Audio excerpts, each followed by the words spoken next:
Legal. Hi guys, welcome back to the channel and welcome back to Product Training Tuesdays. So today I thought we would have a look at the CO2 pump. So this baby here. So we do this in the road version, which is I believe 16 grams or even 16 grams. But we also do it in the mountain bike version, so slightly larger canisters. So definitely worth looking into. So these are really handy in a race situation or somewhere that you want to really pump up your tyre quickly. If you're with a club, maybe it's the winter and you're thinking, do you know what, I just want to get on the road very quickly, then these are the bomb. I will actually show you a demonstration on how to use it. So, but we do these and we also sell the canisters as well. So we sell the road 16 gram canisters and the slightly larger, I think they're 20 gram, maybe 18. But anyway, so slightly larger for the mountain bike. So very cool item. I'm going to Hi guys, so as we said, this is what is going to be coming in your case. You're basically going to get the actual valve head.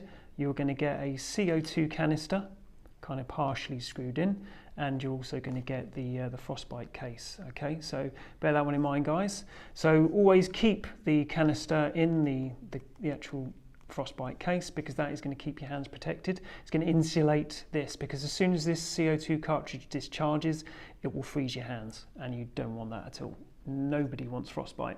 So valve head, you're going to get the canister and you're going to screw that in.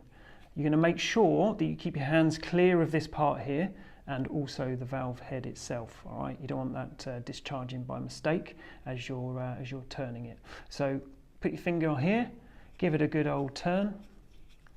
You're going to keep on screwing until it's all the way in. Okay, you're going to have to break the seal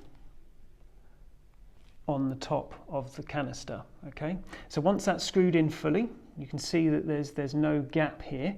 Okay, the only way that this is going to discharge is when this spring is compressed. Okay, so to actually discharge it, you just need to push it down and against the rim. All right, so I'm going to show you that now. So this is the valve. You need to make sure that the actual valve is fully open. Okay, and you should be able to move that up and down. So what we're going to do is we're going to make sure, you can see that the actual tyre here is dead flat. So I'm going to pump up this tube. You can do it in installments, okay? So not in one go. I've seen people before where they've forced it on and then they've inflated the tyre so quickly that it's actually burst off of the rim. So, or actually burst the tube itself. So you do need to make sure that you do it in bit by bit, okay? So what we're going to do is we're going to make sure that the actual valve is pushed out as far as it will go. And then we're going to gently, so you can see how my thumb is here and the rest of my hand is away from the actual CO2 because I don't want that discharging. So I'm just going to gently push down. And as I'm pushing down, you should start to feel, there you go. So you see how quick that was. So already that is pretty much up to pressure, okay? So the last thing you want is this whole tyre coming off of the rim.